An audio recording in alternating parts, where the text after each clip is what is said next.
tuntutan. Yang ketiga, fakta-fakta yang terdapat dalam persidangan. Yang keempat, analisa fakta. Dan yang terakhir, analisis yuridis. Sekian dari saya, terima kasih. Sistem pembuktian hukum acara pidana bertujuan untuk menilai alat bukti dalam perkara yang sedang diperiksa. Pembuktian adalah ketentuan-ketentuan yang berisi pedoman tata cara yang dibenarkan undang-undang untuk membuktikan kesalahan yang didakwakan terhadap terdakwa. Pembuktian sendiri itu merupakan bagian terpenting dalam sidang pengadilan, karena dengan pembuktian akan tampak apakah terdakwa bersalah atau tidak bersalah.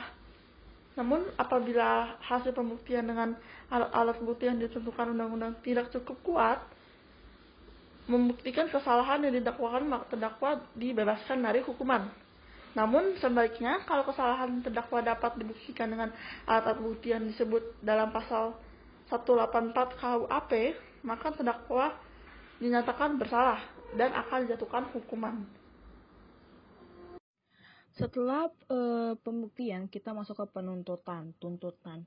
Nah, tuntutan ini tuh kayak bukti lain yang ngebawa itu saksi-saksi atau barang-barang bukti.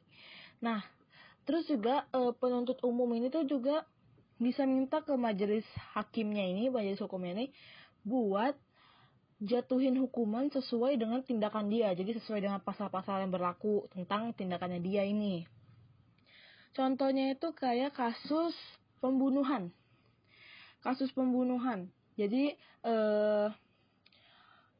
saksi-saksinya ini tuh yang dibawa itu bisa aja keluarga dari korban atau seseorang yang nelpon polisi buat kayak dia yang udah nemuin misalnya kayak kok rumah ini bisa sepi gitu kan, kayaknya kemarin ada orangnya, dia ngecek ke dalam buat ngecek kejadian, ternyata ada kasus pembunuhan. Akhirnya dia nelpon polisi buat datang ke lokasi kejadian, dia juga ikut terseret masuk ke dalam sebagai saksi lainnya.